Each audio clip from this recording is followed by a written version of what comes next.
Hello.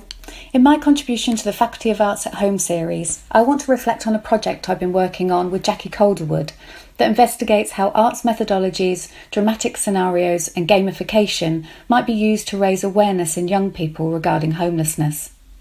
This has involved the creation of a board game with the working title Homeless Monopoly. The game responded to a climate when homelessness has been escalating. In many towns and cities, there's been a marked increase in the visible homelessness on the streets. There are also rising numbers of the hidden homeless, those precariously housed in hostels, B&Bs, or sofa surfing with friends and family. Not only has homelessness increased, but violent, abusive and antisocial behaviour targeted towards the homeless has been on the rise. This has included physical assault, sexual assault, verbal abuse and humiliating acts such as being urinated and spat on. We were keen to create a game that would facilitate young people teasing out some of the reasons people become homeless and attitudes that lead to violent and demeaning behaviours targeted towards the homeless. We were also alert to the fact, as Megan Ravenhill outlines in The Culture of Homelessness, that the factors that lead to homelessness often begin in early life. Absent parenting, violence in the home, child abuse, time spent in care, bullying, or a parent who has addiction issues. Ravenhill raises the need for creative thinking and innovative approaches to tackle homelessness, and specifically identifies the potential efficacy of early school-based interventions to encourage knowledge of warning signs, what homelessness entails, and awareness of support mechanisms as a means of encouraging resilience in those who may encounter circumstances that could lead to homelessness in later life. The generation of Homeless Monopoly was reliant on a research partnership with the Coventry Cyrenians, who provide individualised support to promote and enhance the life chances of people who are or are at risk of homelessness.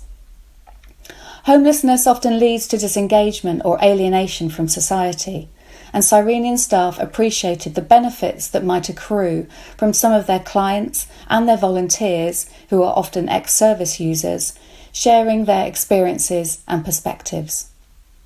We were keen that the game should reflect real-life experience, and to facilitate this, the Cyrenians promoted and hosted 3 focus group sessions with their clients and volunteers, with staff support available for participants pre, during and after the sessions. As facilitators, we used a range of arts-based methods to open up conversations around perceptions of homelessness, their individual trajectories into homelessness, and ideas regarding how their lives had been changed or had the potential to change.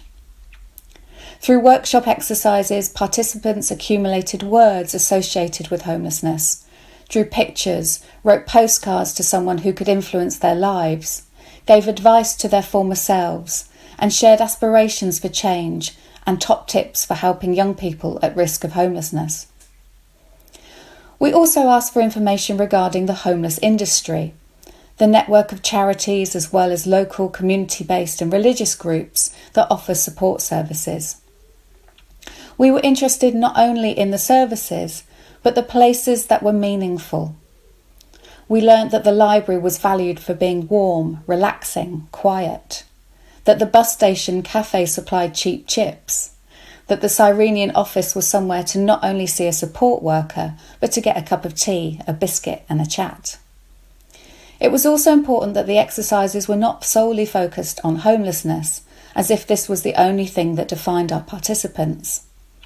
Whilst acknowledging the states of privation encountered by those with this experience, the focus groups also highlighted what they did have: knowledge, expertise, skills, hobbies, hopes, and compassion for others. Through the game, we wanted to do a number of things. We wanted to combat normative and very often reductive perceptions of the homeless and causes of homelessness. We wanted to highlight the diverse range of support services available to those experiencing or at risk of homelessness.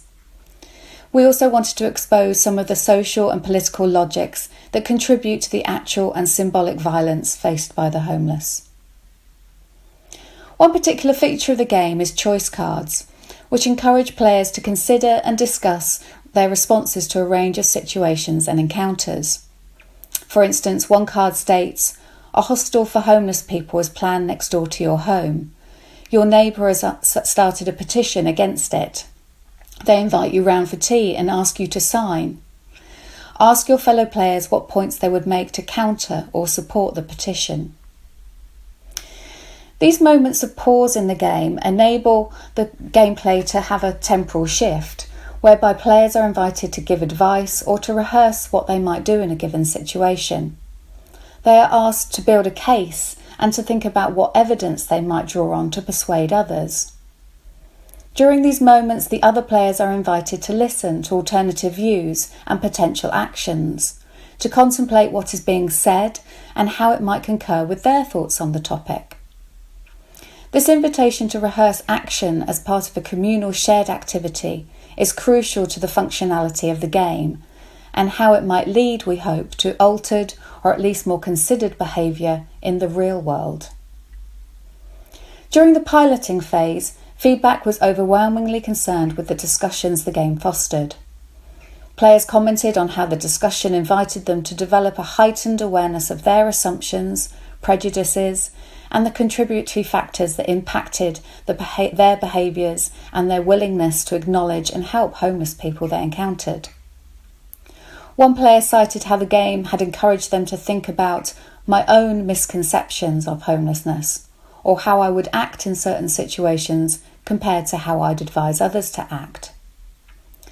Whilst the game was geared towards young people, it became clear during the pilot phase that it had a wider application, especially for the Cyrenians and its clients. A member of staff noted how he had identified how the game had facilitated an enriched encounter with Cyrenian clients who had previously struggled with more formal mechanisms. He says, "Some clients have not always been open to discussing their support needs via the traditional support planning process of sitting with their worker in an office environment, but open up when playing the game about what they have been through in their past and what they have overcome." Through a number of events, the game also provided a vehicle to enable those who had experienced homelessness to interact with members of the public, to insert themselves back into the fabric of society for meaningful dialogue. These sorts of conversations build confidence, dismantle stigmas, reduce stereotypes, and have the potential to contribute to a more resilient culture. This is just a small insight into the motivations and thinking driving homeless monopoly. We are currently completing an educational toolkit that can be used independently or in tandem with the game, and very much hope that this too will help young people to address an urgent topic in our society and foster a more informed and compassionate response to those that find themselves in this situation.